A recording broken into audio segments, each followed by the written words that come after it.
Overwatch 2 Spotlight. Okay. Let me just listen. I'm going to say this. As of right now, I'm not sure if there's anything they can say or do that will make me come back and play this game. So let's just shoot straight for a second here. Okay? Let's talk about this. Like, what do I expect? I expect a 6v6 comp mode. I expect hero bans. And I expect some sort of progression. Despite all the shit that's happened with Overwatch the past, like, 2 years. Really. You know, the one thing that they saw a lot of success in was progression. Right? So, like, it's not hard to put 2 and 2 together, guys. Like, what are some of the things that they've tested? They're not just going to randomly do something crazy. Well, they did make Overwatch 2.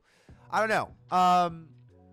So, yeah, I mean, look, obviously, I hope it goes well for them. The better Overwatch does, the better the genre does. Like, and I do see myself at some point, if Rivals gets boring or I want to spice it up, going back and playing some Overwatch at some point. But I think the future for Overwatch lies within its niche. I don't think that... I think there's a variety of reasons it will never be the big game. Now, that could change...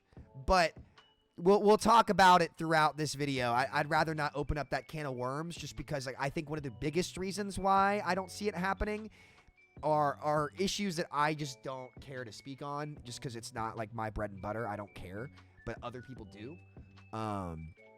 So, yeah, look, let's let them go, and we'll see what they have to offer. Let's see. All right, I'm gonna 1.25. Subtitles in Chinese. What the fuck? Let's get it. Give me that fucking... Oh. Alright. YouTube, I've streamed on your platform for years and you shitters can't give me YouTube Premium for free? Come on. If you're a YouTuber and you're netting a certain amount for YouTube, you should get automatic premium. That's all I'm saying. Okay. I've seen none of this. I've seen some bits and pieces in chat, but... What the fuck is all this? What the fuck? Initiating boosters in 3, 2, 1. Game on! Welcome to orbit! I'm on to you! Let's go on then! The Avatar.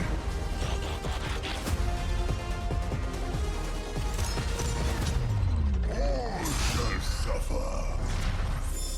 I have goosebumps. Holy! With the glorious hands of the Falcons finally comes to an end! 2024 World Champions! No more glitz! Overwatch 2 Classic! Ooh, we got the 5 minutes! You should try my meatballs.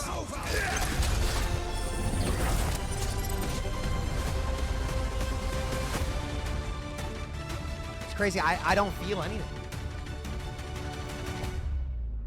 Welcome to the Overwatch 2 Spotlight. We've always strived to be the best competitive, team-based hero shooter.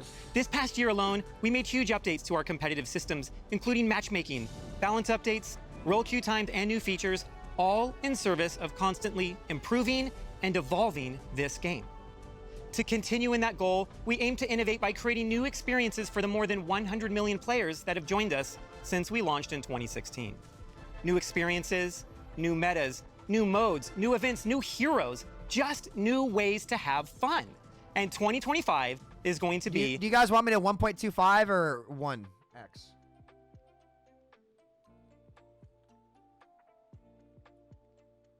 And there's chat already going crazy. We will... All right, guys, come on.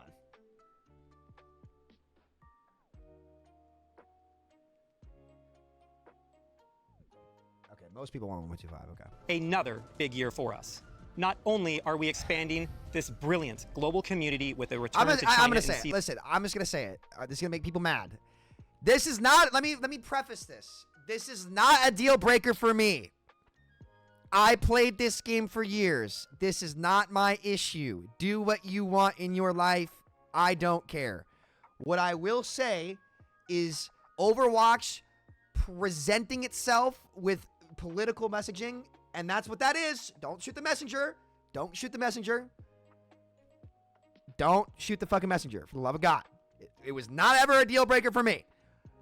That being said, a lot of people will see like see he/him and immediately be like, I'm not playing. For better, for worse, you tell me. I'm not telling you what's right or wrong. Like, I just look at my fucking chat. Like, you shitters are, you guys are dumb as shit, just so you know. But that is something that I will touch on towards the end of the video. I know a lot of people want my opinion on some of that shit. It's not really my cup of tea, but I did want to make a quick note on that. That is, like, don't shoot the messenger. Don't shoot the fucking messenger. I'm just telling you. That's pretty much it. Season 15. But the overall key focus for us this year is how we can evolve what it means to play an Overwatch game. There's so many things coming to Overwatch 2 this year that we can't even fit it all into this spotlight. So, over the next 30 to 40 minutes, we're really excited to show you many of the Progression things, is my guess. definitely not all, that we are planning for the first half of this year. First up, the biggest change since Overwatch launched, your favorite heroes are about to get a whole lot more heroic with perks. Perks are here to completely redefine your strategy and how you play your favorite heroes. Think of them as hero-specific bonuses that level up your gameplay and not just your hero. This means you can customize how you play in a match like never before. Oh, it pulls them in. That's cool. Like giving your favorite heroes a little extra oomph.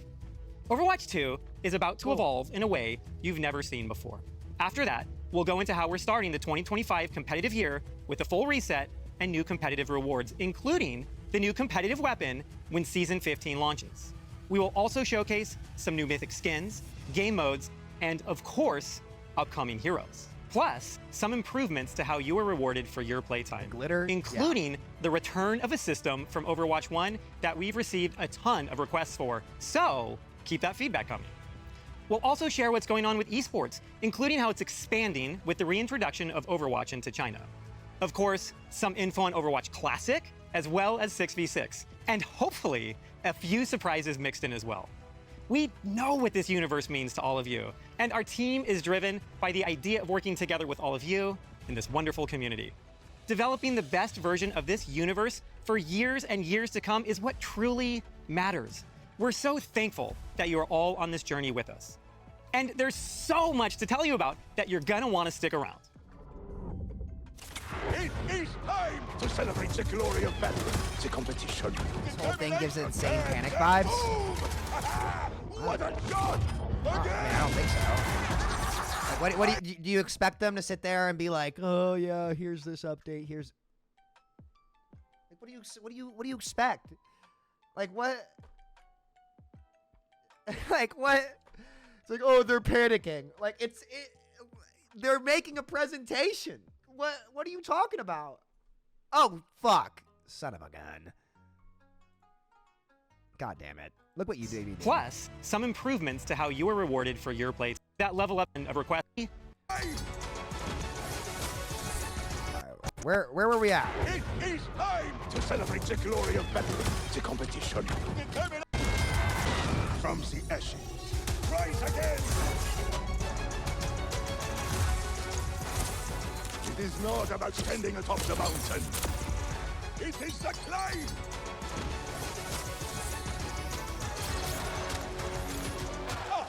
Oh, that looks good. Those are way better. Nice. I'm sorry. The Jade were so bad. That was like the worst opening ever. Jade, I'm not kidding. That was the single worst weapon camo I've seen in any video game ever.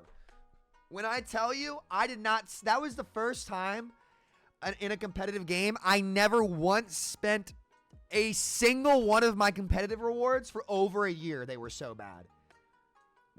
It was the ugliest shit ever. This looks way better. This looks way better. Good choice. Just don't please me right now.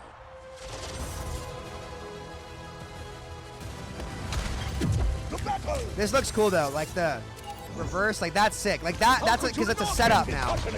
So you get more options. That's good. Shows them you are.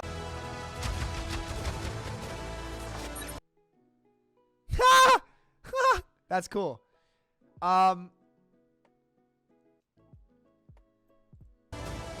Shows them you are superior. Piercing a max charge. Okay. Yeah, that's cool. Let people make decisions. My armored fingers are crossed. Yes, just what I had hoped for. the spoils of victory continue! Ah, memories.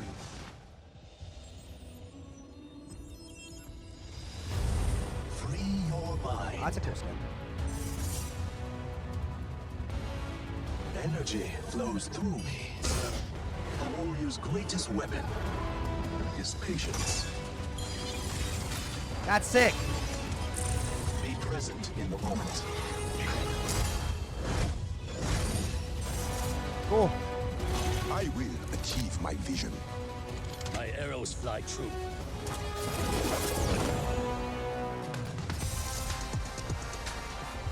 To win is great. To win in style is even greater.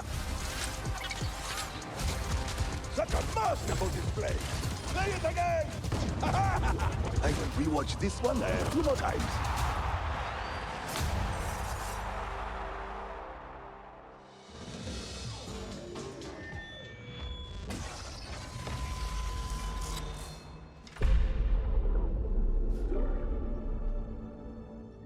Time to talk about something big. Introducing perks. This is the most significant innovation to core gameplay since Overwatch launched in 2016. This is more than just an update. It's a radical shift in how you experience gameplay. Perks are upgrades to your hero's kit that unlock during the game. They provide an additional strategic layer, allowing you to alter your playstyle and adapt to situations. Throughout the match, you'll level up your hero 2 times, unlocking 1 minor perk and 1 major perk. Yeah. The first time you level up, you'll get a choice between 2 minor perks. We positioned minor perks as lighter upgrades. They're like a little boost to warm you up, from cooldown reductions to small passives that keep things balanced but exciting. Once you hit your major perk level, you'll get to choose between 2 powerful upgrades, letting you fine-tune your playstyle for the rest of the match. Major perks are gameplay-shifting additions to your hero's kit, changing your core loop and redefining what your hero is capable of. Let's look at an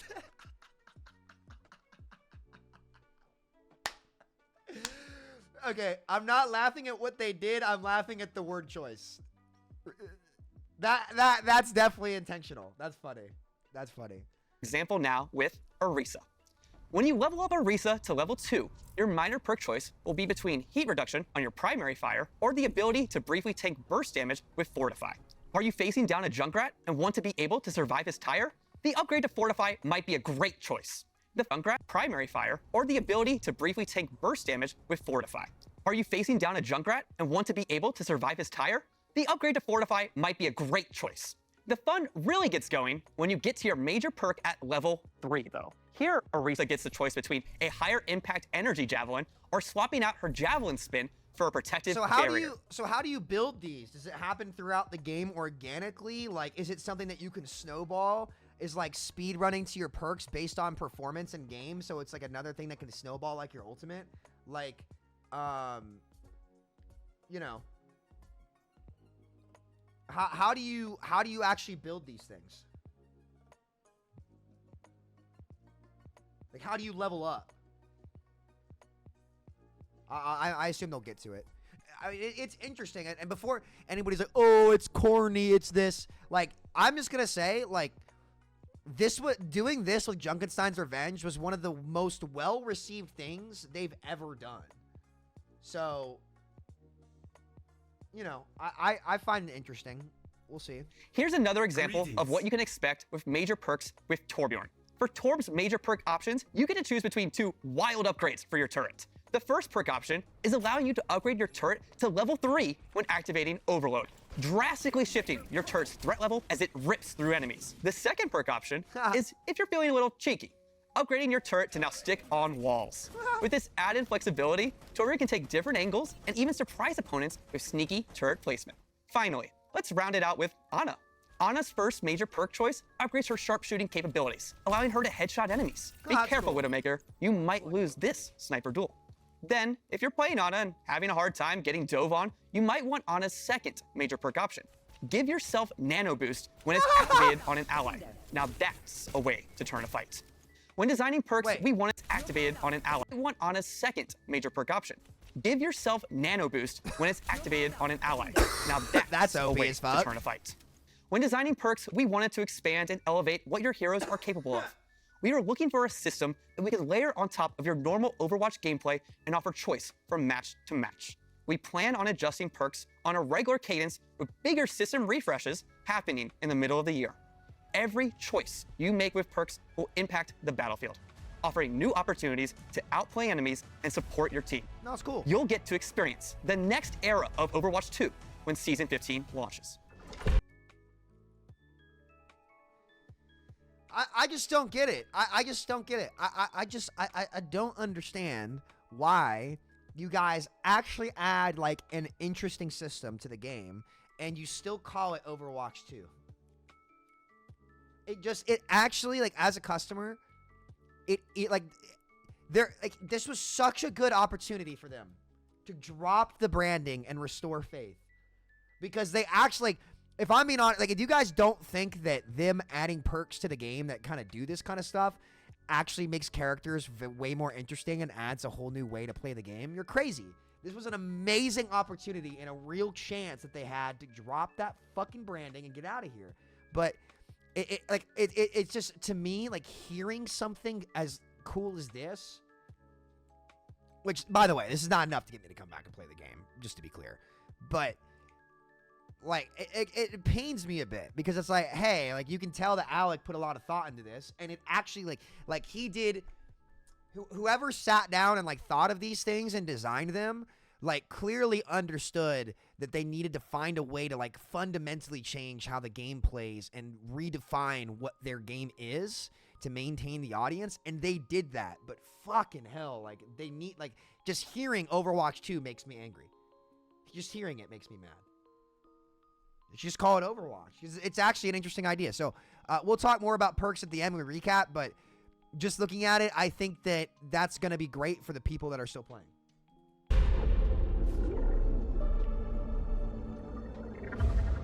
It's awesome to see the passion and dedication this community brings to the game every day. Honestly, it's what keeps us hyped to bring you more.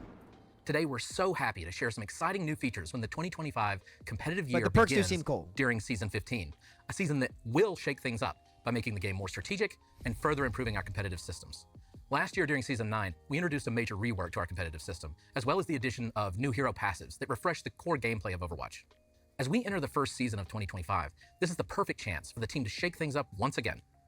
For such a big season, it just feels logical to start with a big bang, our galactic weapons. In response to your So feedback much about better. competitive rewards, we worked hard to make this year's weapon variant out of this world. We developed new tech to support applying this type of complex material to weapons. We want you to feel like you have the power of the stars in the palm of your hand. And hey, we're also making climbing the ladder even more charming. At Platinum and above, you'll now get exclusive weapon charms alongside the existing titles. We'll start tracking your rank for this during Season 15 and hand out these rewards for the first time in Season 16. Now you'll be flexing your rank in any mode by rocking these battle-ready cosmetics with pride. We're also excited to report that we're bringing rank icons back to the hero portraits while you're in competitive play. We'd like to do more of this sort of thing in the future, but for now, this will give players that want to show off their skill by sharing their gameplay an easier way to do that. Now, Season 15's rank reset. We've tuned our ranks again, and we're confident you can reach new they bring heights borders to show off back? your true skill, whether you've been away for a while or you've been grinding up until the last minute in some questionable it's by end-of-season rank. matches. Most importantly, we think these soft resets work best when we're introducing big new features that change what it means to be skilled at the game. That's cool. I'm happy to announce that hero bans are officially coming to the game. We know you've been asking for this feature, and we're looking forward to building our take on it. Okay. Don't worry, no pools or cats and pools are involved. We want a system that punches up at the strong or frustrating heroes without punching down at weaker niche picks. We also want a system that's fair. That's good. I mean, look, I was a fool for being neutral on hero bans. They make the game so much more interesting and fun.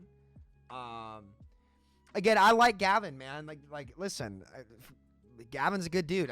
Obviously, they're making the joke about the cats, and so he's cat picking the bans. And like, listen, you know, and this is Reddit's gonna hate to see this. So it's just these content creators just post hate about Overwatch because it gets views, and it's like, well, maybe it gets views because what was done to the game was shit, and a lot of people agree. So you know, it's cool that guys like Gavin. This is the type of dude that deserves to succeed. You know. Like, Gavin's the type of dude that deserves to succeed. I've heard nothing but amazing things about him behind the scenes, and, you know, my friends really like him, and you know, I hope that both Gavin and Alec, because both of the things that they just presented were objectively very, very good. Everything that they just presented was objectively an upgrade. It just was. Like the perks, less is not more. Overwatch 2 cut down tremendously on all forms of content, whether it be map pools, gameplay loops, hero identity. Overwatch 2 quite literally removed all of those things, and less is not more. So adding perks that let you customize your hero, that could create new loops for the character, is something that's super important that they need to do.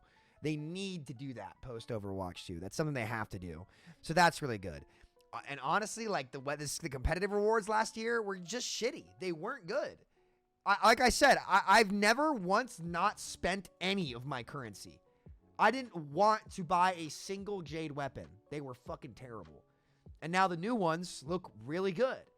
You know, we'll let them keep talking, but you know, the competitive rewards, the portraits, those are all so much better.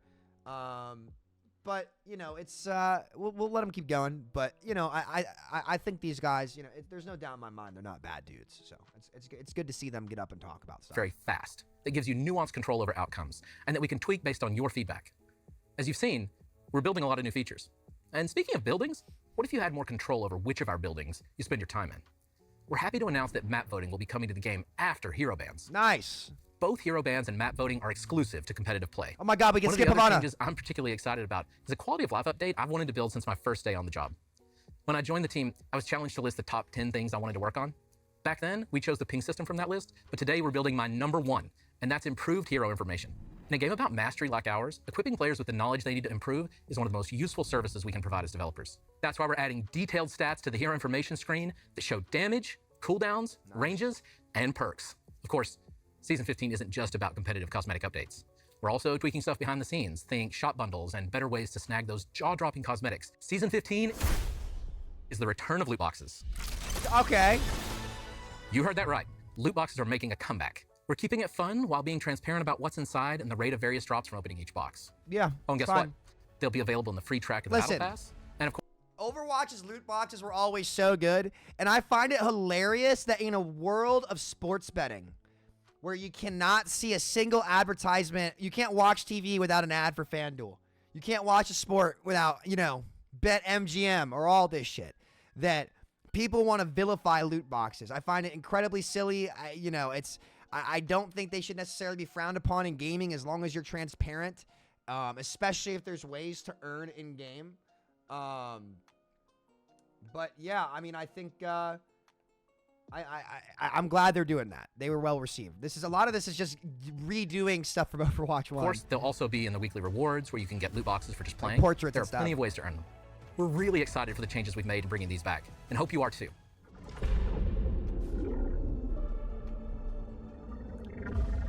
I'm really excited to join you today to speak about what you can expect from events this year. One of the biggest ways the team has been exploring new ways to play Overwatch 2 is through 6v6 tests. This is something players have been asking about since we launched Overwatch 2 with 5v5, and Aaron has written a few extensive blogs on why the team made this switch. Things like pick rates, tank queue times, match stalemates, matches going on too long, sometimes made Overwatch feel like more of a slog than the fun it should have been. We want to find the absolute best way to make 6v6 with those concerns in mind.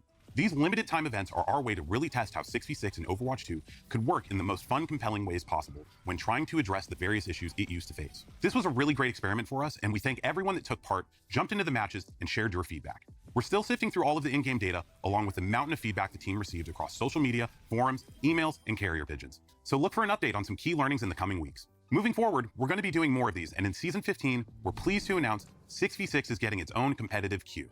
This will be an open queue, but with a max of 2 tanks per team. Not all of our events are just purely to experiment and to try and test out new features. We're also running events because, let's be honest, they're simply fun. Obviously, we have to bring back the modes and events that everyone loves. In addition to the current return of Lunar New Year, we're bringing back April Fools. You'll hit the beach in summer games, and of course face the horrors of Dr. Junkenstein this Halloween. Outside of those annual events, one of the most fun limited time modes we've worked on in a while has to be Overwatch Classic. This was a labor of love for those of us who have been immersed in this universe for almost 10 years. We started in November with the Overwatch 1 launch day patch. 21 heroes, original abilities, no hero limits or role locks. Then in January, we rolled out with the September 2017 Moth meta patch, introducing the original versions of Ana, Sombra, Orisa, and Doomfist. But you can't do Overwatch Classic without the most notorious of Overwatch 1 periods. So coming in Season 15, we are bringing you Overwatch Classic GOATs. This was a ridiculously glorious time to play.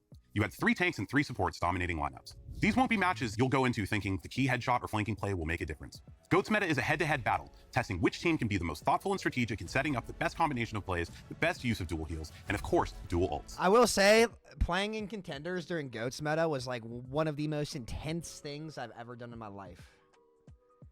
That shit was crazy. Shit was crazy. Communication will be key when jumping back to 2019 to see if you have it in you to be the GOAT. You guys, it's just a classic event, guys. It's not a big deal. Like, why are you all mad? What is this guy talking about? Today, we introduce an exciting new hero to our lineup. Meet Freya. Codenamed Windasher, she's the latest addition to Overwatch's roster, poised to help you elevate your game. Freya hails from the land of Denmark, where the winters are cold and apparently the bounty hunters are even colder. Freya was once Overwatch's most renowned search and rescue operative, dedicated to saving lives. But when Overwatch disbanded, she put her skills towards a new purpose, bounty hunting. Now, she'll hunt down any target for the right price. Freya is a hero with a unique arsenal at her was she fingertips. from Overwatch? Operative, dedicated to cold, and apparently the bounty hunters are even colder. Freya was once Overwatch's most renowned search and rescue operative, dedicated to saving lives. But when Overwatch disbanded, she put her skills towards a new purpose, bounty hunting. Now, she'll hunt down any target for the right price. Freya is a hero with a unique arsenal at her fingertips. Armed with an explosive crossbow and a cape that gives her serious airtime, Freya doesn't play by the rules. We think you'll love the new dynamic she brings to Overwatch. Whether you're the type to strategize, hit the ground running, or hover above it, she's got something for everyone. Test your foes with her explosive flare, or wrap them up like a gift with her Ebola. And if someone tries to flee, well, as Freya says, run or hide, it won't matter in the end. Freya's kit doesn't just aim to control the battlefield, it aims to own it. Unload a flurry of rapid-fire bolts with her rev-draw crossbow to keep the pressure on your enemies. Slow it down with Take Aim to line up the perfect shot and fire a high-speed explosive bolt that will turn your targets into fireworks. Quick dash in any direction to reload your explosive bolt and leave your enemies in the dust. Launch yourself sky-high with an updraft of wind and catch those rooftop campers or get a bird's-eye view before you strike. And finally, snag an enemy with a Ebola shot. Wrap them up and pull in their unlucky teammates for the ultimate combo play. For those of you who love a challenge, Freya is going to test your skills like never before. Recognized internally as being one of the highest skill heroes in the game, Freya's kit demands precision and a steady, long-range aim. Whether you want to dominate the battlefield or just float on the breeze, she's going to be the right bounty hunter to hire. Now that we've shown you Freya, you probably want to know who the Season 18 hero will be. I think it's fitting to give you a sneak peek at Hero 44. Codenamed Aqua, this Chinese water wielder has one of the most unique ability sets that we have ever developed. You'll learn more about him later this year. And before then, get ready for the Freya hero trial coming later in Season 15. Keep following the Overwatch 2 team on social media and our website. I love water elemental characters. I just think it's cool. Continue to share regular updates on balance changes for all of your favorite heroes. Stadium. Fuck is that, a map? Season 16 is launching in April and is going to be another massive season. In addition to a new hero, theme, and some fun events, we have something extra special that has been in the works for a long time. Welcome to Stadium, the ultimate battleground for strategy, teamwork, and hero evolution. Stadium is the biggest game mode we've made since Overwatch 1 was first released in 2016. TLDR, this mode is awesome. It's Overwatch gameplay like you've never seen before. Fast-paced rounds, nail-biting 5v5 matches, and a best-of-7 system designed to push every player's limits. This is the arena where you don't just outplay the enemy, you outthink and outbuild them too. Here's the twist. Fortnite? Mods. Each round, you'll earn coins based on how you and your team perform. Use these to unlock and customize abilities for your hero. Choose from mods that boost survivability, like extra armor, amplify attacks with shorter cooldowns, or even add game-changing abilities. Stadium is packed with transformative powers and strategic encounters that enhance the hero fantasy well beyond anything we've released. Is it like crazy This tiny Overwatch? also includes the option to choose how you play in either a first-person or an entirely new third-person perspective from which to see more of the battlefield.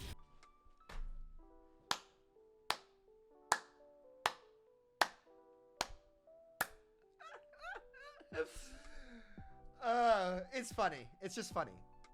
It's just funny. I'm not hating. It's just really funny. It's just really funny. That's all. That's genuinely so seriously not hate. I'm loving this. I'm loving this. I'm loving this so much. It's good. It's good. It's good. Excuse me.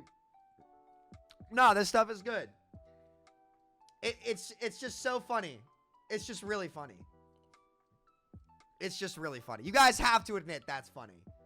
That's funny. Come on. That's fucking funny.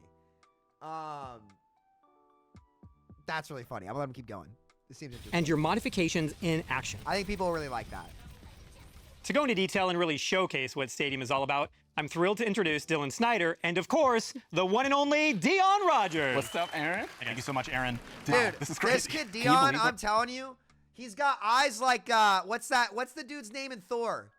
The dude that has to open the path. You know, he's got like the giant sword and he can like fucking open the path and shit. Those are the only two people I've ever seen with eye color like that. And watch point Gibraltar. Yes. Him dog. Let's talk strategy. Picture Look, this, bro, Reaper unless I'm flying, crazy. like literally flying, I'm serious, through the air to take down a pesky diva, or Mercy enchanting a teammate to auto-res on death. The choice is totally yours, so build wisely. Him dog. What works as an edge in one round might be the difference maker in the next. You'll be upgrading your hero until if they're he is so him powerful that Aaron has no choice but to make you the game director. You become a walking fortress by going What if all he in on is? armor, or roast your enemy shields faster and more mercilessly than Dion roasts me every day for not knowing anything about obscure 1970s jazz. Because why not? And visually, we've revamped everything from the ground up, creating This is a new crazy, user though. experience layout to make navigating your Like, to be honest, like, this is crazy. We've revamped Like- everything from the ground. Like, this is fucking crazy shit. Like, the menus, like, the looks, like, this is a lot. This is a lot. Ground up, creating a new user experience I don't know how layout to make pronounce it, navigating chat. your mods simple and fun. The fresh layout and intuitive icons transform strategy into art, giving you the arsenal to power up your hero as you progress through intense matches. Incorporating an intricate mod system, each choice you make. So is a this like an step towards arcade strategic game or what? dominance. Early in the game, you'll invest in affordable mods that lay a There's so solid much shit foundation from for your team, Marvelrivals. It's so funny. giving you an immediate but modest boost. As the match heats up, you'll unlock access to more expensive and oh so satisfying Mobile game ass menu. Bro, first of all, you know what? Never mind. mods that pack a serious punch, turning the tide in your favor. Each power-up is complemented by incredible visual effects, dynamically interacting with your actions to maximize the awesome feel of impact and intensity. You'll have complete control of your currency, so how and when you spend could be the key to victory. It's all about crafting the best version of your hero at the right moment. In addition to mods you can buy, you'll also unlock even more powerful traits that wonder won't if this cost is, you like, anything. taken from Traits are meant to Deadlock. be defining aspects of your play expression, so we're making sure that they feel appropriately transformative. You may remember us teasing Because you guys remember, like, one of the streamer mode names before Deadlock even was announced was Deadlock. They knew. Blizzard, like, internally, they 100% knew about Deadlock. They 100% knew. So this seems like more MOBA-esque to me. using some of these in events like Trials of Sanctuary or Junkenstein's Laboratory. As Reinhardt, you can focus on improving your barrier, taking away the movement penalty while it's raised, and allowing him to activate it while charging. As Soldier 76, become a utility healer for your team while improving your biotic field by increasing its range, attaching it to yourself, and buffing the attack speed of allies that stand in its radius. Or as Kiriko, embrace your true nature as a dive DPS by improving your health and damage resistance while gaining the ability to teleport to allies and enemies. With 7 rounds, Stadium features a variety of maps and game modes. There will be a mix of modified versions of existing maps, such as a quicker Hanaoka Clash round, as well as new push maps with final artwork to be unveiled in the coming months. Stadium launches in Season 16, and we see it as more than just a new mode. It's a long-term evolution. Each season will bring updates, new heroes, and possibly even alternate modes, like Payload Race or Paintball. And hey, while this mode is already big, it's just the beginning of empowering you to build the best hero you can. We'll be keeping a close eye on your feedback and continue to find ways to evolve this mode into the biggest and best it could be. We're planning to kick things off with 14 core heroes, carefully selected to ensure balance and competitive play, with more heroes being regularly added over time. Okay, so like, is this like its own spin-off Overwatch?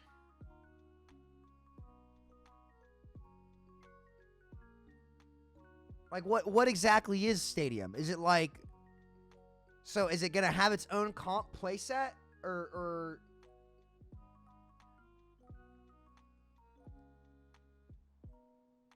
it's an arcade mode?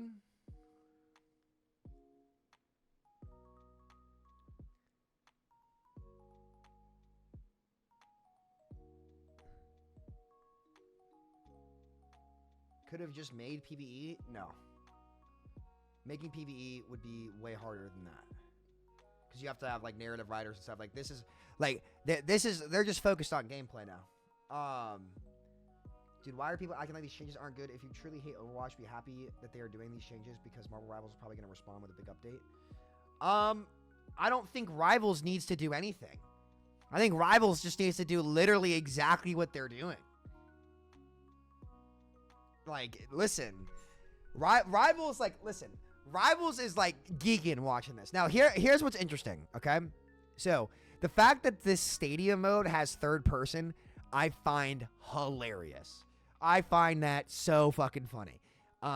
It's not bad, not because it's bad, but it's just funny, right? Because they're saying, you know what? Okay, one of the big things that made Rivals better is third person. Well, our game engine's better, so let's just fucking throw our shit in third person and let people be able to play Overwatch that way. Like, clearly it's popular because Fortnite's huge, Rivals is huge, you know? We'll see. I'm really not sure what to think about Stadium. I don't entirely know what it is, so we'll wait and see when they give more information on it, I guess. Yeah, I mean, cool. To me, not Overwatch just passed Marvelrivals by.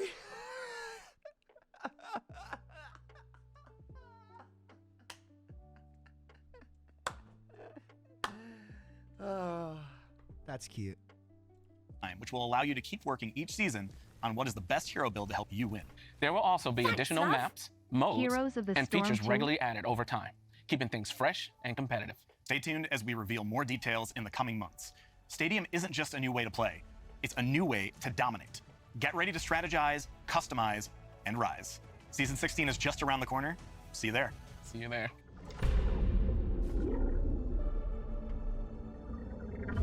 We have some stunning cosmetics lined up, and I'm thrilled to brag about my team's hard work. Earlier today, you saw a brief glimpse of Season 15, but let's dive a bit deeper. Our Season 15 Mythic skin is for Zenyatta. Zenyatta will have heavenly visual effects and sound effects to complement his godly ascension. Our concept artist jumped on this one. She was really inspired by the Golden Dragon Pichu, and the team rallied to make sure that we brought her vision to life in a way that felt specific and authentic. Our 5th Mythic weapon is for Widowmaker, coming out at Season 15 mid-cycle. We wanted something that truly embodied Widowmaker's hero fantasy, and our concept artist took that literally. I don't have favorites, but if I did, the theme for our Season 16 Mythics is very near and dear to my heart. The team has been waiting forever to put our spin on the beloved Maho Shoujo genre. I'm so excited to introduce Dokiwatch, which pits the heroes of Heart against the Hollow Hearts. Dokiwatch retains core elements of the magical girl aesthetic and blends them with the sleek technology of Overwatch. Our heroes' Magitech weapons are empowered by their animal familiars to fight against the Hollow Hearts and their looming threat of woe. Tiny sharks, a fox, a cat, and even mischievous bunnies are ready to fight by your side. They're cute, they're fierce, and they'll make your heart doki doki. When it was time to pick the leader of the Heroes of Heart, the choice was obvious. Mars' favorite daughter gets a splash of pink in her mythic skin. Juno's radiance spreads hope wherever she goes, making her extremely powerful in the fight against woe. Her skin features her magical shark companions, Deimos and Phobos, named for the moons of Mars. You know, obviously all this art is super, super talented. Oh, that's cool. Look at that. That's cool. Yeah, this is gonna sell really well. I just think that guys like me are just no longer the target audience of Overwatch. We'll talk about this towards the end. I think that they're going to do very well in their niche. You know, I think they're going to do very well in their niche. 100%. This is like really good artwork, great character designs, as per usual. You know, this is great. It's good for them. It's good. Personally, I'm partial to the pastel yellow Doki princess, but villain enthusiasts will love her corrupted evil look too. But don't worry, Mercy Mains, I've got you covered. She's getting the Season 16 mythic weapon. At mid-season, the ridiculously cute Elios joins the fight. I'm not gonna say much because I think the concept really speaks for itself. He's just a little guy. Since Overwatch 2 was released, players have been asking for a mythic for this hero. She's a little bit of extra work for my team specifically, but it was time to make it happen. Our Season 17 mythic skin is for Diva. We hope she lives up to your expectations. For her mythic, Diva will take on the spiritual aura of South Korea's national animal, the Siberian tiger. She'll have customizable hairstyles on the pilot, as well as a pink and an Empire red colorway, so you can style her however you want. Season 17 will also feature Reaper's mythic weapon, designed to capture the allure of corruption. We asked our concept artist to make something edgy, and he really did deliver. With distinct weapons for each hand, they reflect Reaper's duality, his descent from beloved Overwatch commander to feared talent agent. Oh, and one last thing. While we aren't quite ready to reveal them yet, throughout the upcoming year, we have some very exciting collaborations. But there's one coming in Season 15 that me and my girlies can give a slight reveal to. Hello, we are the Seven. We're so excited to announce our second collaboration with Overwatch 2. Woo! There will be brand new in-game skins and cosmetics coming this March. We can't wait to reveal all the details, so stay tuned for more information. See you all in-game soon. I am definitely not the target audience of that game anymore. All that shit looked awesome. Make no mistake. Make no mistake. Listen. Like I said, I guess we'll save it for the recap, but I guess just okay, just briefly right now. Like I think Overwatch needs to focus on being great in its niche, right? You know, it's all of that art looked great. It looked as per usual. That art team is top notch. They're so good at what they do, and they should be really happy about that. But like Overwatch is just for the girlies, man. It's not for dudes like me anymore. And that's fine. And I think that's a realization that a lot of people, the world would be a lot better if people accepted that. Like, you know what I mean? Like when it's clear that, listen, like this is just not a product for you, when it's not for you, and it's like, oh, okay, I understand. You know, it's unfortunately everybody. He goes, we run this game now. Yeah, you got it, sweetheart. Listen, get all your skins, go for it. You got this. You got this. And to be honest, it makes them a shitload of money, right? It does. Like you're telling me that they're not gonna make a fuckload of money on that shit. Did you all see those skins? Dude, every girl I know is going to buy it on 3 accounts. And so it's like, you know, it's like, why not? Like, why? Like, you're telling me that if you weren't in that position that you wouldn't do the same thing? It's like, all right, we've got some of the best artists in America. We've got the best artists in America.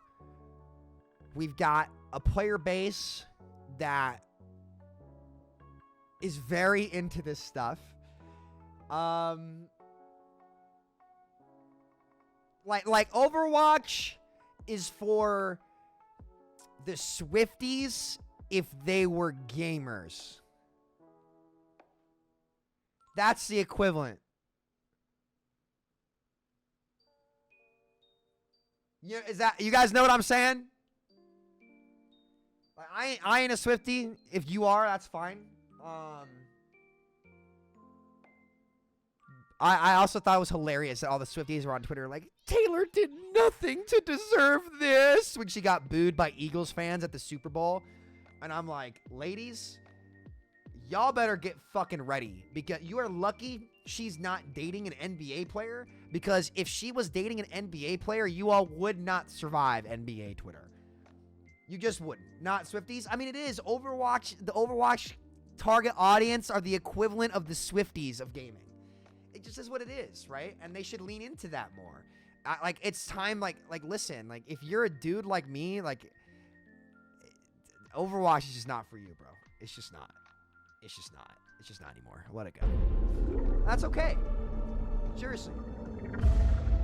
Hi gamers, this is Bailey from the Overwatch Esports team. Bailey! Something new is always coming to Overwatch, and Overwatch Esports is no different. We've tweaked our competitive formats a bit Bailey's to been provide awesome you for all years. the things that you actually care about. More things to play in, more matches to watch, more coverage of your favorite players, drops to earn, and some awesome dynamic gameplay through the addition of hero bands, which we've never done before. We just wrapped up our inaugural 2024 season at DreamHack Stockholm this November, where Team Falcons from OWCS Korea Taylor took home the Swift, win. that's cap. We're really excited for the future That's of cap. OWCS to provide the most accessible competitive environment that we have ever had. Who Want is to know Taylor though Swift? What the how fuck the are you talking OWCS about? is getting What do even you- better what do in you mean? What is- 2025? You're an We're going idiot. from 2 to 3 stages and live events, bringing you 3 events across the world to even more players. We're doubling the gameplay that we're providing and the number of broadcasts. We're introducing Faceit Leagues to our ecosystem and integrating it directly into OWCS, making it easier to follow and providing more chances to compete and have some fun with your friends.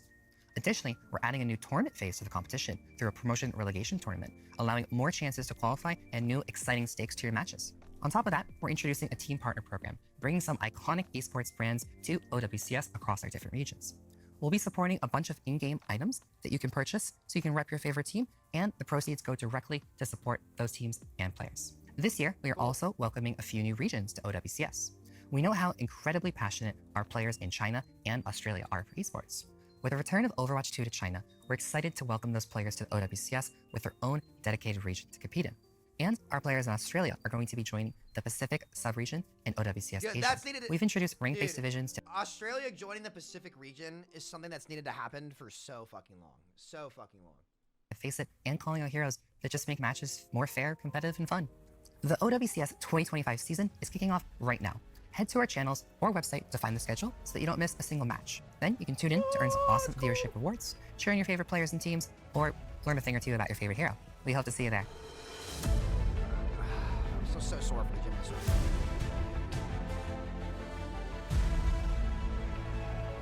All right. Getting to be a part of this amazing team of brilliant developers, artists, engineers, and more, as we've evolved Overwatch together with all of you, has been one of the highlights of my career. We are so excited about all that has been shown today, but we didn't even touch on so many more great updates coming your way. Throughout the rest of this year, we are going to roll out numerous quality of life changes, such as map voting, and as Gavin mentioned, hero bans. We also didn't even touch on what is one of the most impactful changes coming later this year, more map reworks. There will be reworks of both original Flashpoint maps, Suravasa, and New Junk City. We also are working on major reworks to another batch of classic maps, so you have to stay tuned as we share those details. And that's not even all for maps. A new Atlantic Arcology map is also coming to the game. And a new Tokyo map. We have so much planned to share with you throughout the year. More details, more content, more ways to experience Overwatch. It is our goal to keep exploring and delivering new fun ways to play Overwatch than we've ever done before. I cannot wait to show you what this team has been working on. Thank you for the hours and hours of dedication you all give to this game.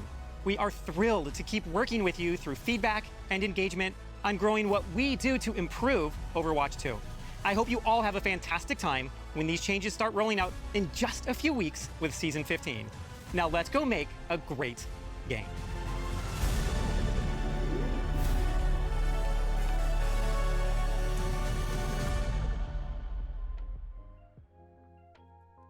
Why is there Transformer shit here?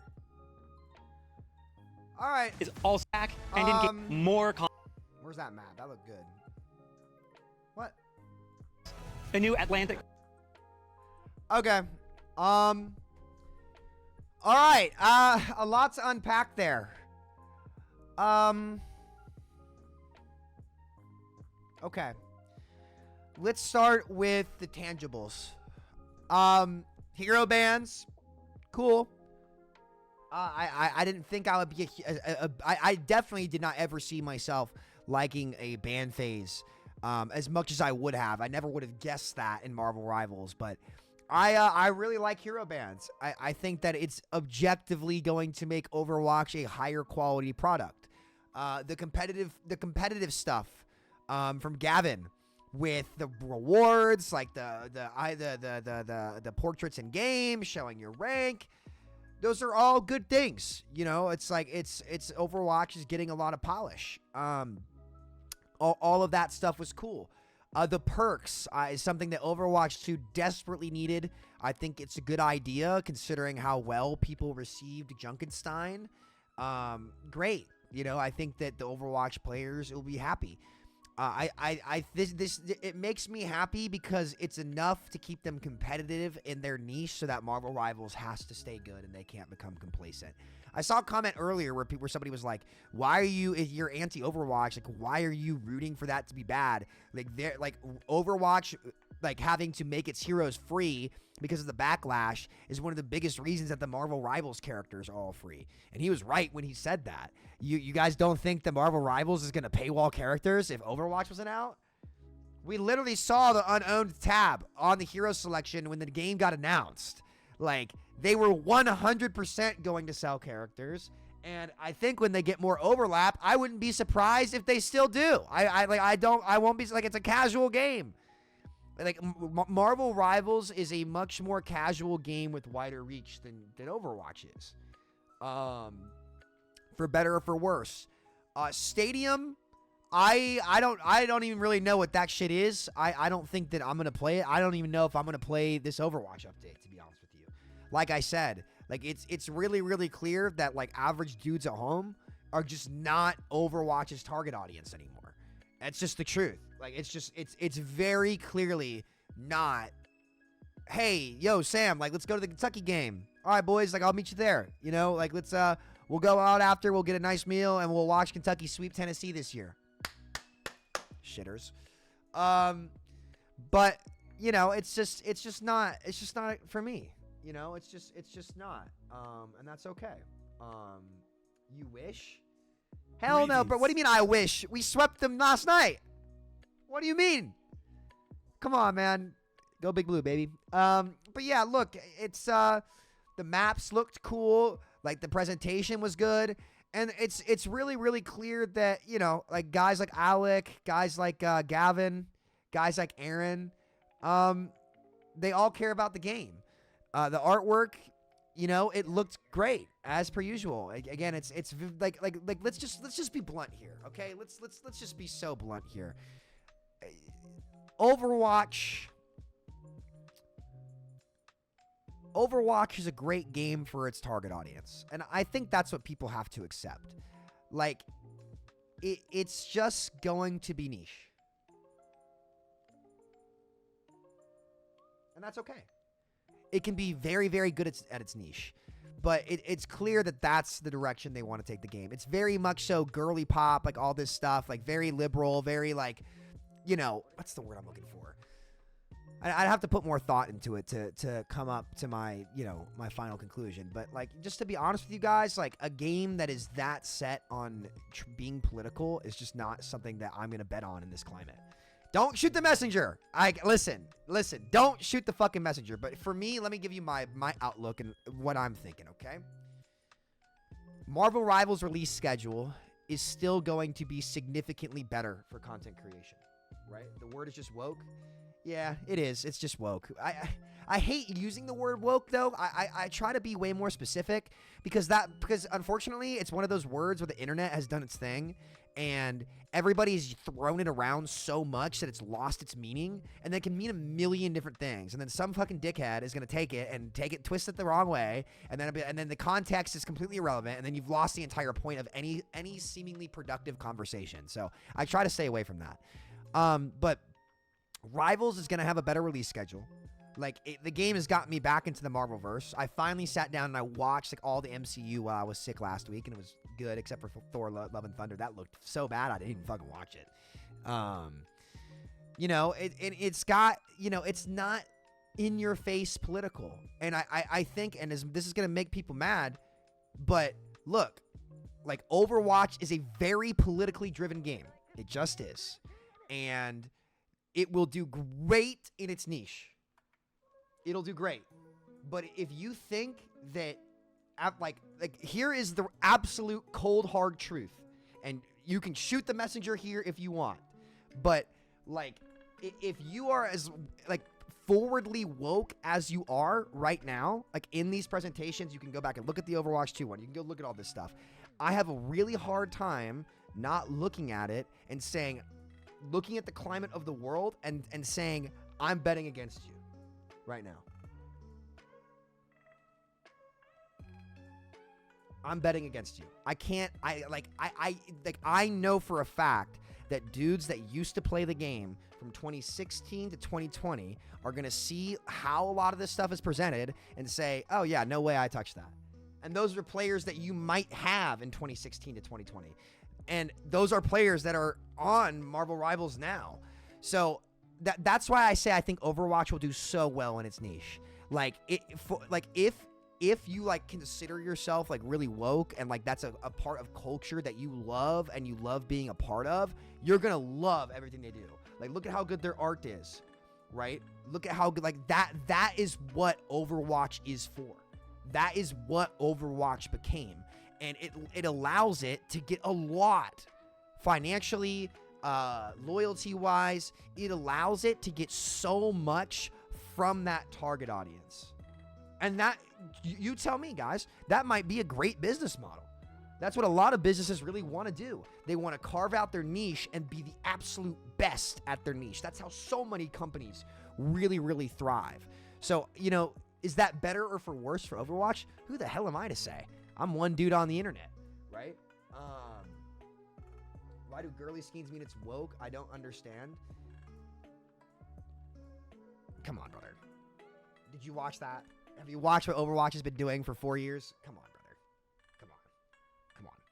So I don't see, like, Overwatch, as long as they are presented in that manner, I don't ever think it will be a top tier dominate the industry game. It just won't be. But it will still be successful in its niche.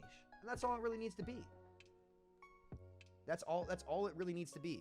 Like, and a lot of that comes from how the climate of the world has changed. And that's what's so interesting about it too. But I can tell you right now, like dudes that used to play Overwatch from like 2016 to 2020, and I see this in real life all the time because I try to get a balance of perspectives. I try to get like the internet perspective and then like what's boots on the ground in the real world, right? And that's just what dudes in boots on the ground in the real world are saying. Like all like, did you guys know how much shit some of my buddies gave me for being an Overwatch streamer? So much shit. So much shit. Hey Sam, how's Woke Watch 2? And I'm like, brother, fuck off. Like, come on, dog. It's just, you know, it's just like, I don't know, man. I don't know. I just don't think that guys like me, competitors, trash talkers, you know, grew up in the locker room. Like, Overwatch is just not for us, and that's okay. That's totally okay. That's totally fine.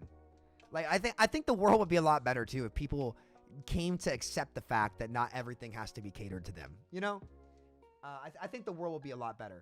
So yeah, you're like, just to be honest with you, I don't see myself playing. I've seen what the community's like. I've seen what the ceiling is. It's just not for me, man. It's oil and water, you know? And that's okay. But a lot of these changes from a gameplay perspective, like if you're still a big Overwatch fan and you want to see the game do well, you know, this is something that's great. You're invested. You love it. I hope you enjoy it. Rock it, dude. Rock it for sure. No raccoon, okay? Rock it, no raccoon. But you know, I think for me, this is not gonna move the needle for anybody outside of the niche, and it's certainly still falling into that niche, and that's great. Like the artists are great, all that stuff is great, and I wish them the best, man. But sad to see that you aren't going to play it. I mean, it's got nothing to offer me, man. Like tell me what this has to offer me.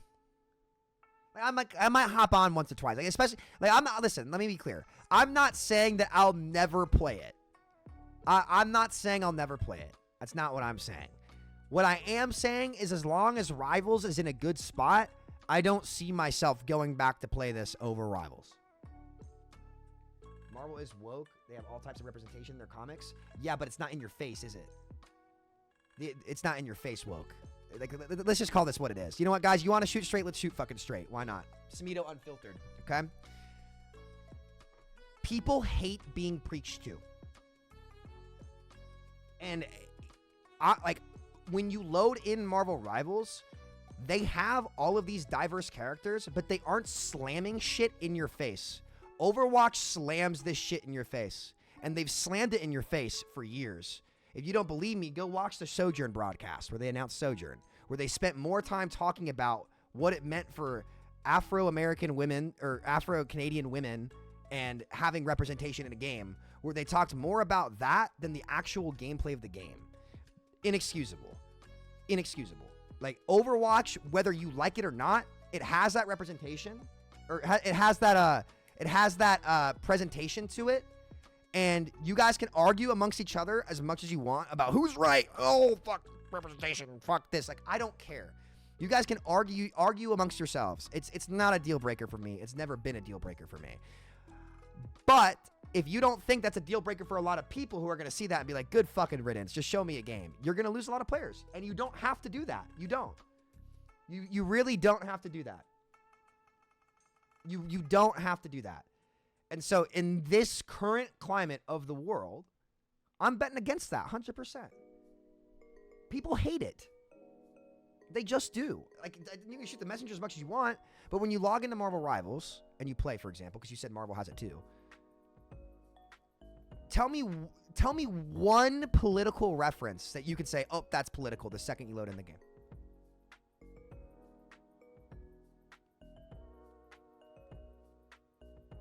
Is it inexcusable because they talked about it more? would have been fine if they talked about it less, but still kept it in. I'm sorry, you don't need to say more than one line on that. People are not tuning into your video game to get lectured on political issues. They're just not. They're not. They're not. Ask Disney how that went for their shows. Horribly. People don't care. Hey, Cupcake, what's up? Good to see you.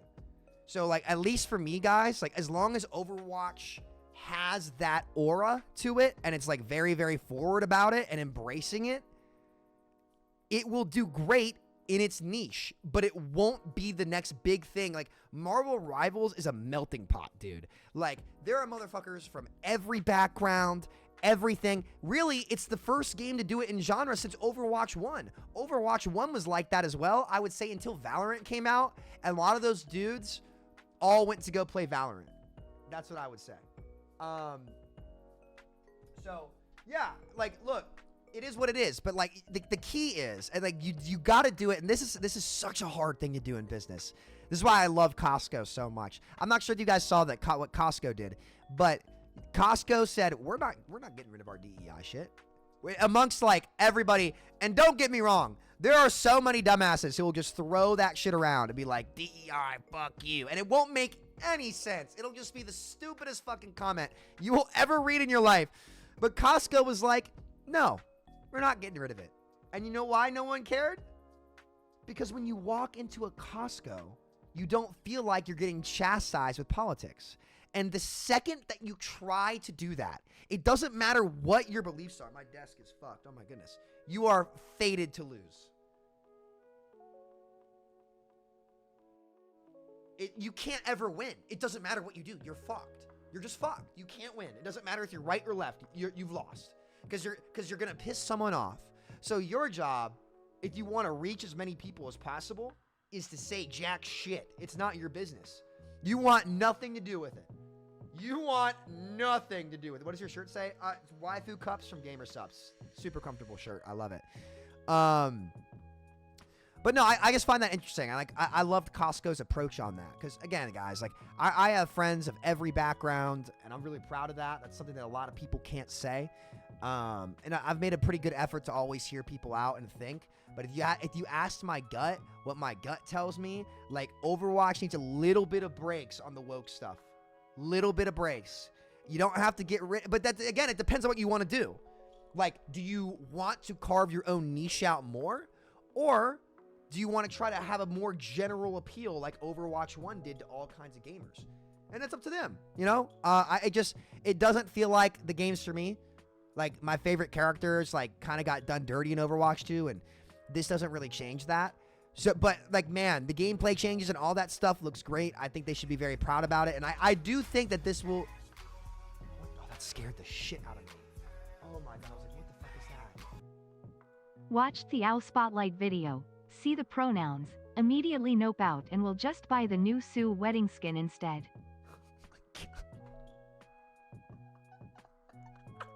That is exactly what I mean, bro. No matter what you do, you will never get rid of motherfuckers like that. I didn't even see who it was or how much he donated. You will never, ever get rid of people like that. It won't happen. People are stubborn as fuck.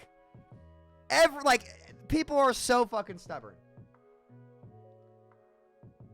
So this is what I mean. Like, guys, like, Overwatch and Marvelrivals, they're going after two different people. Like, Marvelrivals, and like, honestly, God, I hate to say this, but I think more American companies are going to keep losing when they're woke. I do. I think it really is going to have to hit the businesses hard. Because China, for better or for worse, probably for worse, like, they're so pro-censorship that, like, have you guys ever seen how like, there's different cuts of Marvel movies and shit, like, depending on the region that they're in? Like, for example, like, a gay kissing scene or something, like, literally will not be in the movie in Saudi Arabia or China. You guys know what I'm talking about? How, like, in depending on where the media gets marketed to the world, like, it gets edited and shit. You guys know what I'm talking about? Like China, dude. Like Winnie the Pooh is banned in China. It's it's really rare. So is South Park because they made fun of Winnie the Pooh, which I also think is very funny. But like again, I genuinely believe that anybody who gets too political is destined to fail or do really well in their niche. One of two. I think that Overwatch will do very well in its niche. Quote, he said, wait, quote, correct censorship. Oh, that's funny. That is the shit they'd say. What do you mean? It's correct censorship. Yeah, okay. Whatever you say, right? Yeah, no, Winnie the Pooh is banned in Rivals as well. Yeah, Winnie the Pooh is banned, which is crazy. So, I don't know. Yeah, they also blur black people? No way they do that. That's bait, right? That's 100% bait, right? That has to be bait. There's no way any culture does that.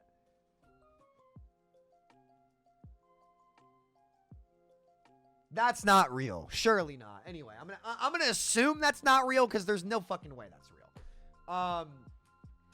But yeah, no. I mean, I guess to wrap this up from a personal standpoint, gameplay stuff's great.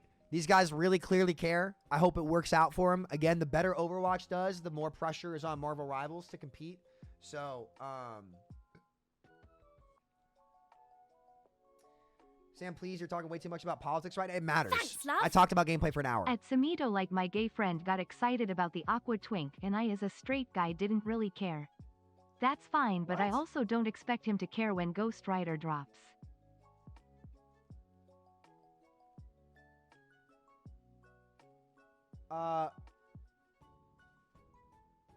Thank you for the 5. I'm not really sure how to respond to that, to be honest. I don't know how to respond to that, dude. What do you want me to say? What the hell?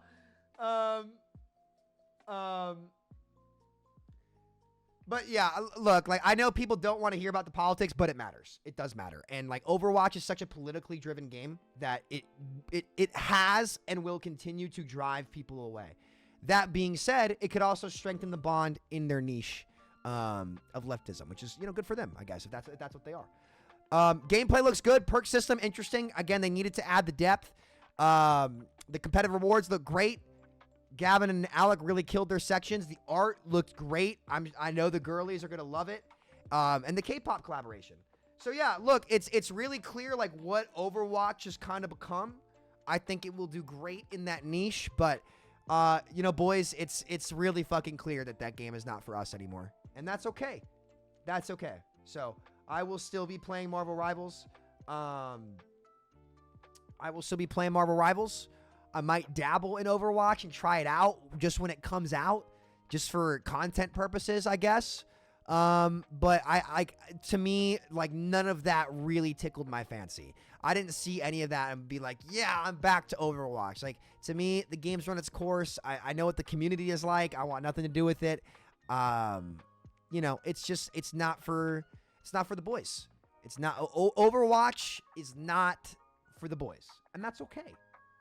It's for the girlies and the gays. That's what Overwatch is. And you know what? They're gonna make a shitload of money doing it. They're gonna make a lot of people happy. They're gonna give a lot of people spaces to escape from the world, I guess, and go do their own thing. But it's Overwatch is for Genshin, K-pop, girlies dancing, and that's what it's for, and that's okay. So yeah, I hope it works out for him, but shit is clearly not for me, and that's okay.